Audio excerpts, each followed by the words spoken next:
Hello and good evening, and welcome to the Tuesday edition of The Shed with my co-host Therese from the Water Buffalo Club 716. Therese, you must have had some super weekend over there and you must be exhausted. Yeah, I'm exhausted. I actually was smart enough to schedule a 2-hour massage today. I had a hard time. It was it was exhausting, put it that way. I was up 23 hours, so and I never sat down. Never sat down. Tailgate started at 10 a.m. Never sat down there. Never sat down at the game.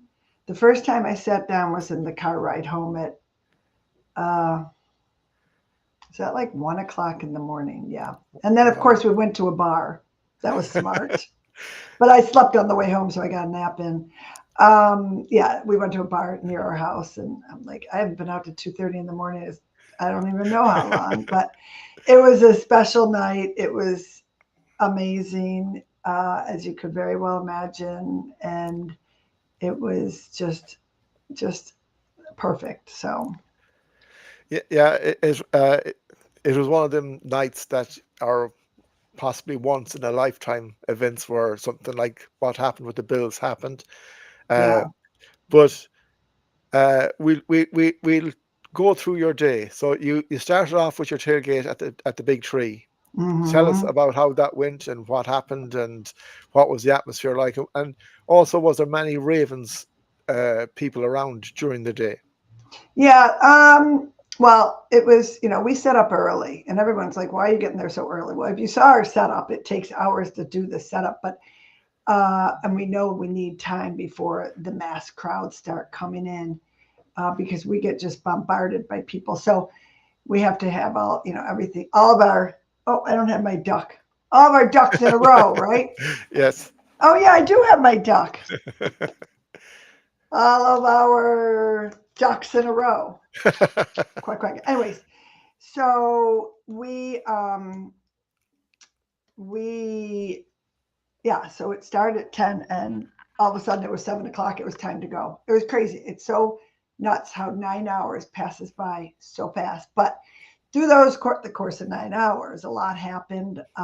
Ravens fans, there weren't too many. I didn't see many at all. We had a few come to our tailgate.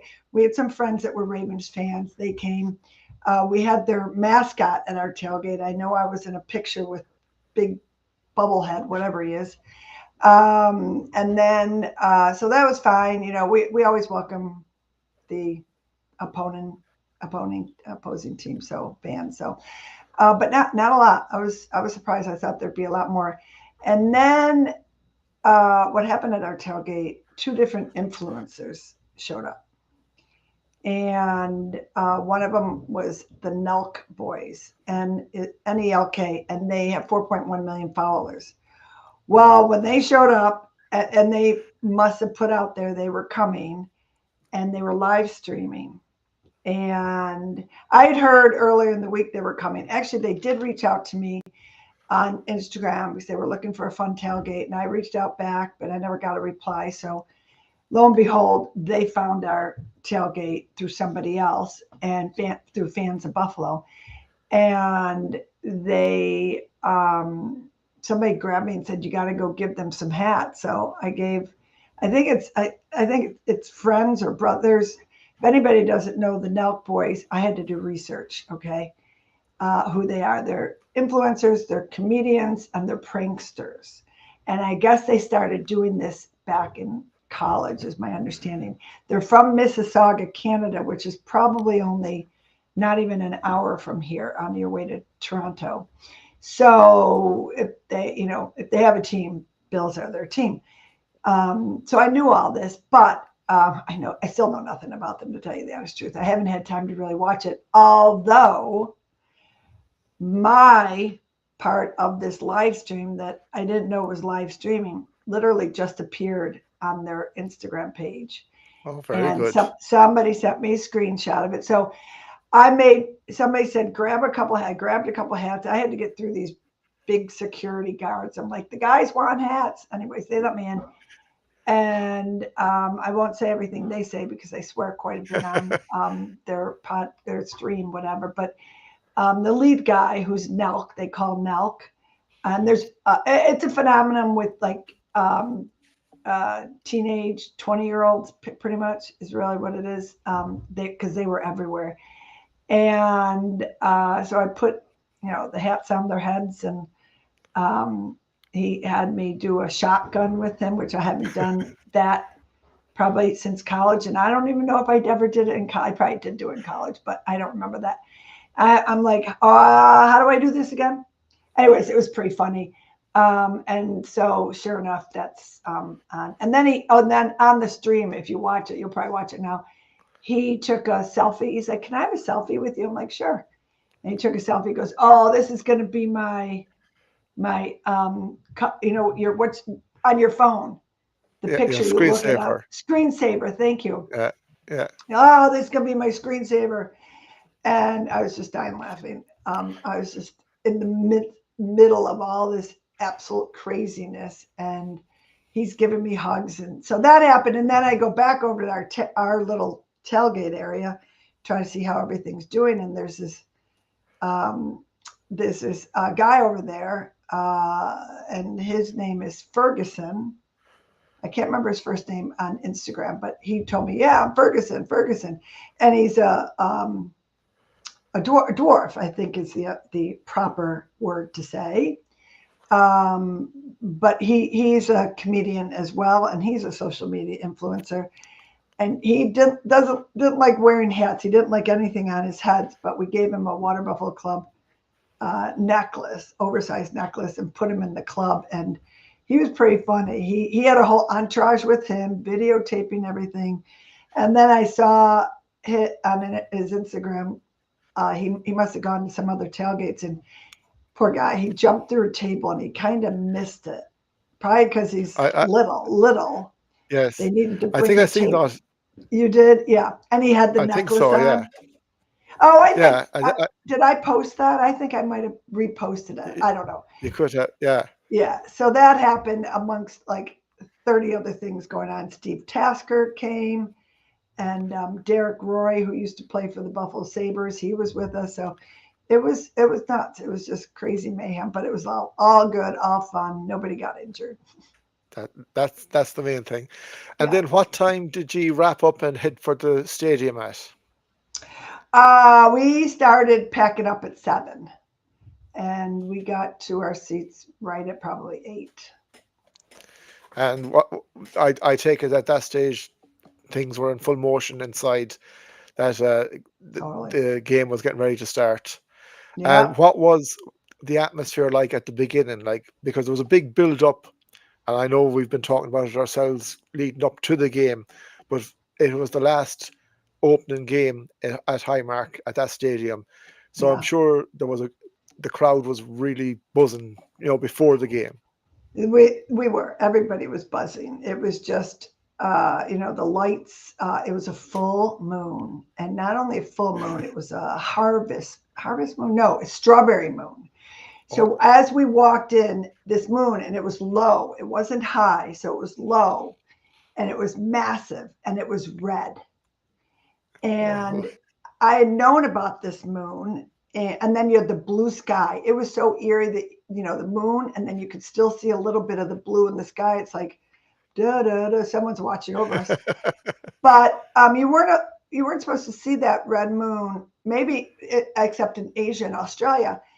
And I reached out to some Australia friends, and they were going to take pictures, but I'm like, oh, we can see it perfectly here. I mean, it was just amazing walking in, and the lights on, and then they had all these lights that were, you probably saw all the lights in the crowd, and just having the team be introduced, and just feeling um, the the energy in there was intense, intense.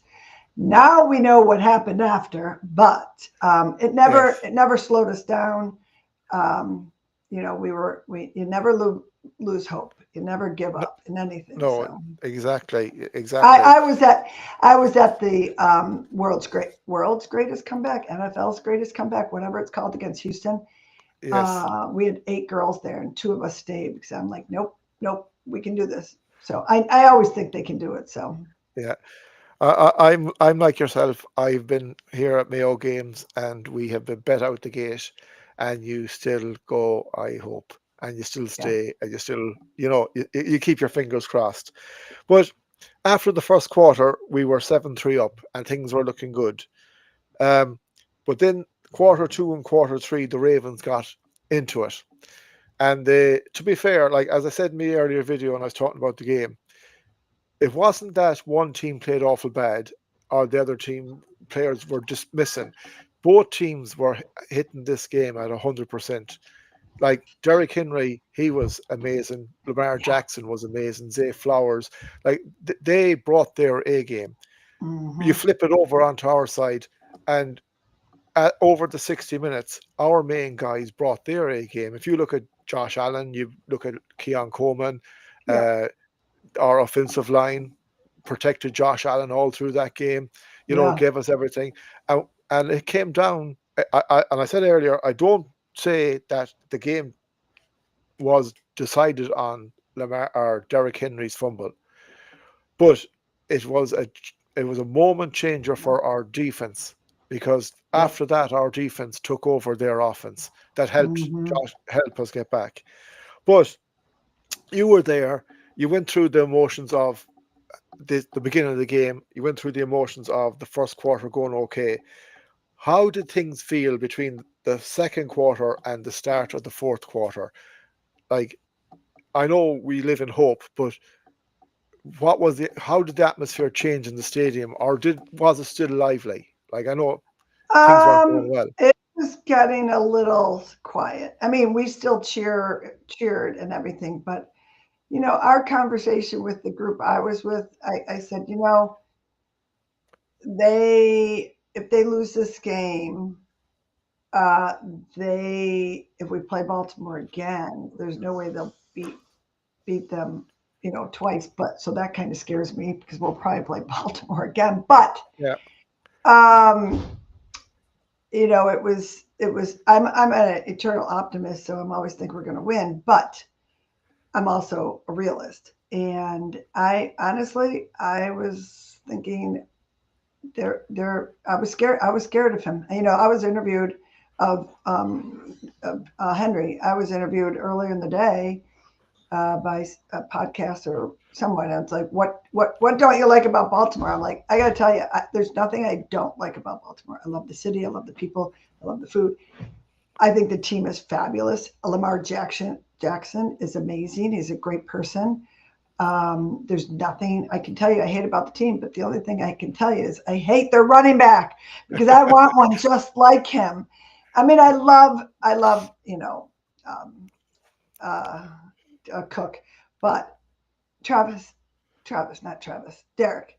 Derek. I do that. Derek, he's just amazing, and I've watched some of his behind the scenes training videos, and he's scary. So yeah, I don't like him because he's Yeah, not on our team. I mean, I'm sure he's a good guy and he- everything, but yeah.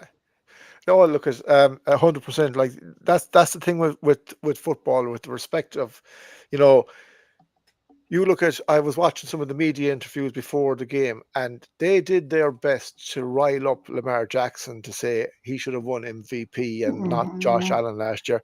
And to be fair to Lamar Jackson, he had none of it. He just, he said the votes were put in, he didn't do the voting, and left it at that and right. ended it. And you look, I've seen some of the videos like what you watched of Derrick Henry with the chain on his back going up the Hmm. hills and him going left and right and the whole lot. Amazing. And he is amazing. And he's like, we won't face Derrick Henry every week, but we have 17 weeks now to get prepared because we Yes. will meet Baltimore and Derrick Henry Hmm. in the playoffs. I know I'm jumping guns when I say it, but you look at that game the last night, you look at the games over the weekend from the other teams. And yes, it's game week one, but two teams that went out and showed the NFL they mean business. There was a few others, was the Baltimore Ravens and the Buffalo Bills. And uh, Hmm. like you can, both teams were put to the pin of their collar. Now, if this game played out another 10 times, I'm sure it would end up 5-5 or you know what I mean Right, between them. right. But we got the brilliant win. We'll take it. Josh Allen. What can you say about Josh Allen? He had an excellent game. I mean, uh, they've got to work on some things, obviously, but and that's one thing I do want to say. I'm actually glad that they did not look so great for a couple of those quarters in there because they have work to do. This is, yeah, celebrate this win, but this was not pretty, and they're lucky. And but he looks sharp. He looks like he's in control now. He's the veteran, and he needs to be that guy yelling and screaming and getting out there and motivating people. So I think I've seen it, him turn a new leaf. I like the Mary Josh that I saw on Sunday, especially in that fourth quarter with what he did on that fourth quarter. The yards that he Yes. put up. So Yeah. Yeah, like you're 100% correct. And listening to the commentary Sunday night, they made a comment in it where they said when Josh Allen came out, he looked like an angry Josh. And in the first hmm quarter, they played that way. And they didn't see that again until the fourth quarter when he came up, when the chips were down. Angry Josh came out, and when Angry Josh came out, things happened, you know. yeah, yeah, And um, I think that's like what he said after the game, like and about the fans leaving, and it bothered him because he good. said it on the pitch and he said it in the locker room in the hmm where they'll do their interviews afterwards. If it didn't bother him and he said it once, fair enough, but it did bother him. And I said it earlier. I watched a piece today from Ryan Fitzpatrick.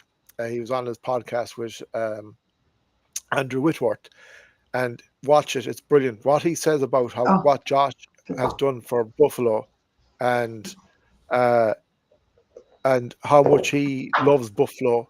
That to see the fans leaving early, they shouldn't leave early, and they should have faith after everything he's done. Now he says it's way better than I'll ever say it, and it's something to watch. But he has shown, and you're right about nothing to do with his marriage, wishing, but from the last 2 years to now. Last year, he became that leader when Diggs disappeared, but yeah. he is now the boss of Buffalo. I know Sean McDermott is the hmm head coach. I know Brandon Bean is the general manager, and Pagula's own it. But Josh Allen is Buffalo. Yeah, yep, and he's showing it, and I think that's going to reign throughout the season, and I like it because that's what Jim Kelly did. He took the team and rallied them and got them going and motivated them. I know the coaching staff, that's their job, but you really need that leader out there to do that. And by the way, on that whole thing about him saying that about the fans, he has feelings too. Yes, and he can say whatever he wants. I think that might have even motivated them even more, and I hope it did, because the message was, we've sat through this for so many years, and we haven't seen this comeback team where we have faith in the team to come back and win this game. And that was said loud and clear by all the fans that left. I don't blame anybody that left. It was a long day, long night, and we have not seen a team they that could do it well. That was a message to the players. That was a message to the coaching staff. The coaching staff and the players gave us a message back.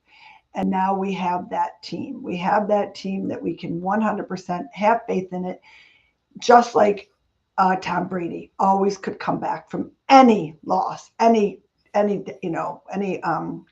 uh, Deficit. behind deficit. Thank you.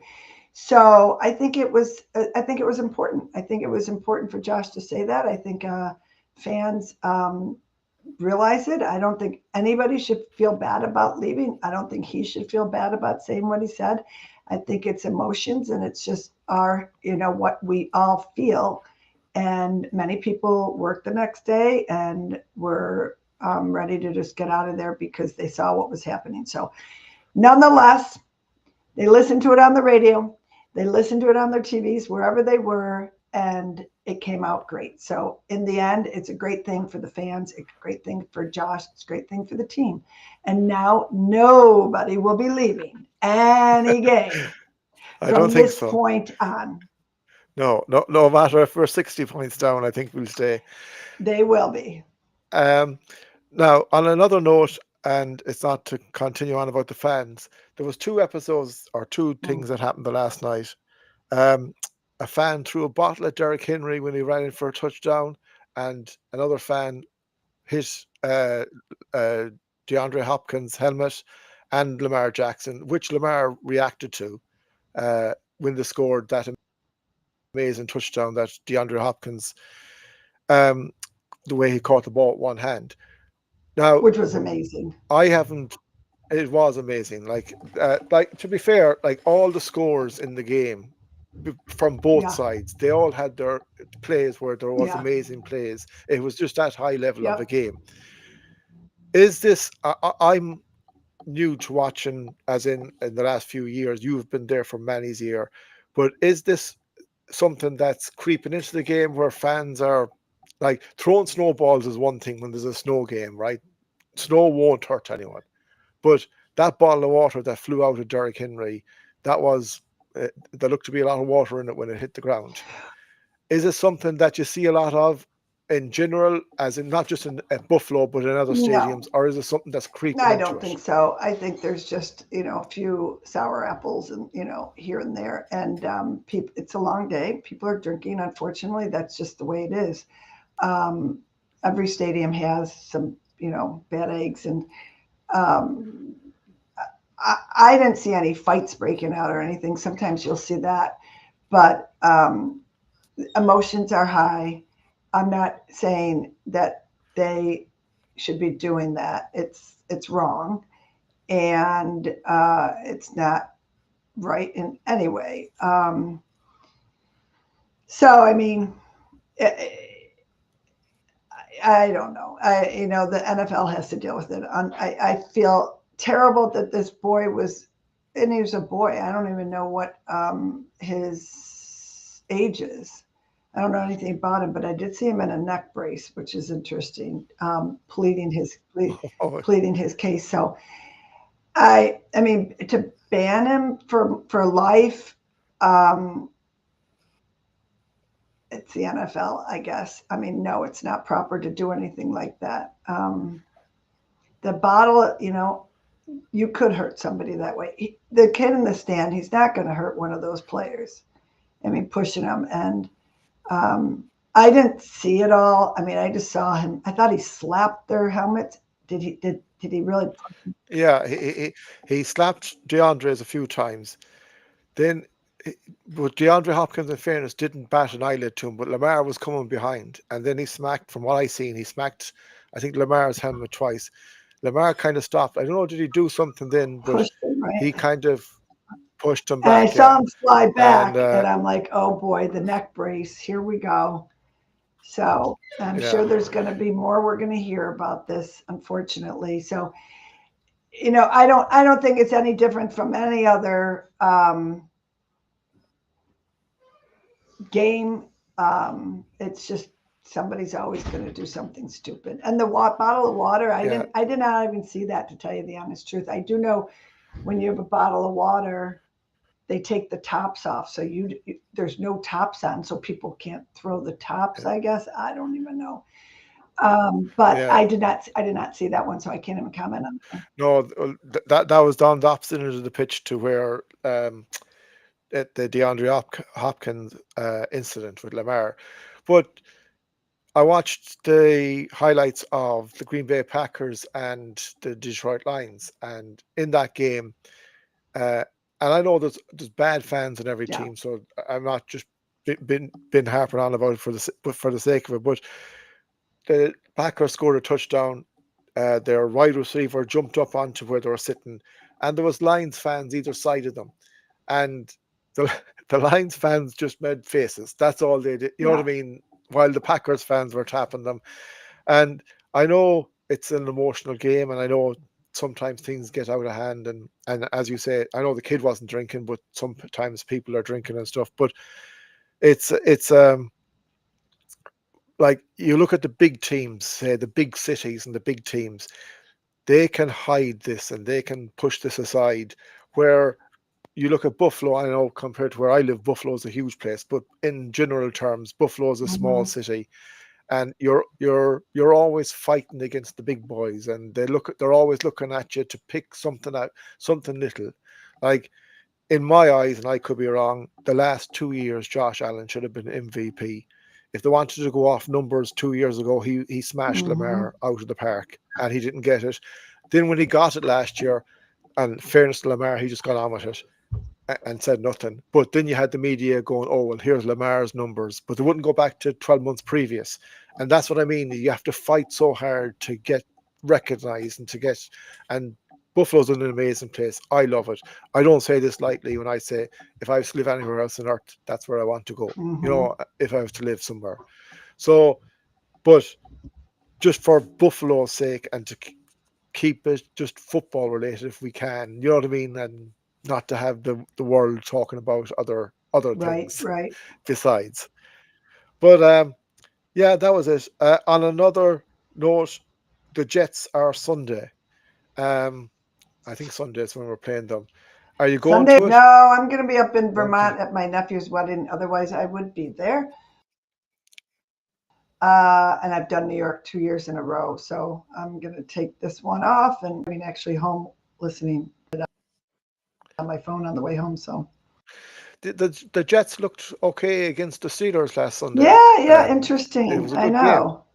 It's interesting. Uh, We don't know much about the Jets. So, it's sort of a no, newer. So. no. From what I watched some of it Sunday evening, and Justin Fields looked a totally different guy to where he was at Chicago and where he was at Pittsburgh. He could run and he can pass. And the thing where we have to improve on is blocking the run. Big So time. I thought that was our problem yeah, last year. I mean, they have to work. I know. yeah, I heard a little bit of Bobby Babbitt's press conference. He was not happy. I just heard no, snippets. I want to go back and listen to it, and that's good because they have to get yeah, their act together. I mean, they've got talent, and thank God Ed Oliver stepped up. yeah. He did. He was amazing. Now, in fairness to Hmm. him, um, and like I agree with what you said earlier about we thank God we got the win and it was Hmm. amazing. But thank God we have all them things to Yes. improve. Because if we were 100% on game week one, we're in Oh, very trouble. much Do you know what I trouble. mean? Yeah. Yeah. So Yeah. so we got a great win, but we have things to work Yep. on, and that is Yep. brilliant because looking at the Chiefs, I've seen highlights of their game. Uh, they if you take, I'm not being smart. If you take Mahomes out of that Chiefs team, they're Yeah. finished. They have nothing. He was brilliant. They lost it last night, but he was a different Mahomes to what he was last year, and he carried them a lot last year. But Hmm. he kept them in that game. Uh, Justin Herbert for the Chargers, they look like they mean to have a go this year. So that's a team we have to watch out for down the road. And the AFC, like the Cincinnati Bengals, they'll get better. The Baltimore Ravens will move on. The AFC is stacked with teams that we have to Hmm. improve. That when it comes to January's time, February time, please God, we are Yep. there to be better than them. Yep. I agree. But it was a good It's win, going to be a and long it was an season. exciting win. It is, but when you have moments like this, and I know there'll be a game or two during the season where things won't go Right. right for whatever reason, but that's part of football and that's part of sport. Is you learn from them and you enjoy, and especially enjoy a night like Yeah, Sunday for night. sure. Oh my God. And, the city is just beaming and you couldn't ask, it's 75 degrees and sunny this whole entire week. It's like everybody's just, the weather's perfect. That was perfect. Everything's perfect. It's not going to be like that every week. It's just, everything's like, everybody's happy. You can't, you're just smiling from ear to ear. So, but that was a win. A win is a win, right? But they need to beef it up for these next. How many games do we have? 16 more. 16 16 more. more. So yeah. So we So have. and we have kind of an easy schedule coming up. So, but every game's going to be a challenge. So, and I hope they take it that way. Yeah, hopefully so, because it, I, I was going through it earlier in my previous video, and I think there's only 4 games four or five games that weren't over the weekend one score games. All the rest were one. So it shows you how Yeah, tight the very league much is. so. So and the Jets was a one score game at the weekend with the Steelers. So we can't go in there thinking, oh, well, we beat the Ravens and they lost to the Steelers, so Hmm. we're going to. You hope it Yeah, happens, right. but you can't go in thinking Yeah. it's going to Yep. happen. Exactly. So, so, so just on a quick note, hello Keith, thank you for tuning in. Oh, do we He have? has Oh, Let's Keith Go, and Lowry. Do we know Keith? yeah. No, I haven't seen Keith before, but it's nice to see him join the show and give a comment. Thank you very much, Keith. Um, yeah, so like it's has been a brilliant weekend. It's time now to get the feet on the ground, concentrate on next Sunday, and roll on to New Jersey, as I call it. Yeah, of course. It's New Jersey. It's not New York. We No, know that. yeah, it might rub up a few New York Jets fans the wrong way, but it's no harm. Bit of banter. For sure. For It's sure. all good. For sure. So that is it, Therese. Look at thank you very much for joining. It was a great weekend, and it's lovely to hear your experience, your stories. You know, that's the great thing about it is I'm not there, but listening to you and watching things that's going on and all that, it makes you feel like you are there and brings you Yeah, closer to yeah. it and seeing it. Um, Yep, absolutely. have a wonderful week and weekend. Yeah, and we will be talking Tuesday, but obviously we have a Thursday game next week. That's going to be interesting. And we're doing a Ryan Fitzpatrick lookalike contest. And also, I was actually texting with Ryan Fitzpatrick. They're coming in here to Buffalo Wednesday to do the Fitz and Wit show here live somewhere Wednesday. I was trying to help him get a location for that. So there'll be lots to talk about next Tuesday. Yeah, Hopefully, a big win. And yeah, please, then please, the game please, Thursday. please God and fingers crossed. Yes, exactly. So until then, folks, thank you very much for watching. Therese, thank you as always for being here, Yeah, and always. we look forward to the weekend, and we look forward to next Tuesday where we'll have more stories and more crack and whatever else is going on. And always, my friends, stay safe, stay happy, go Bills, and Go Bills. horns up. Horns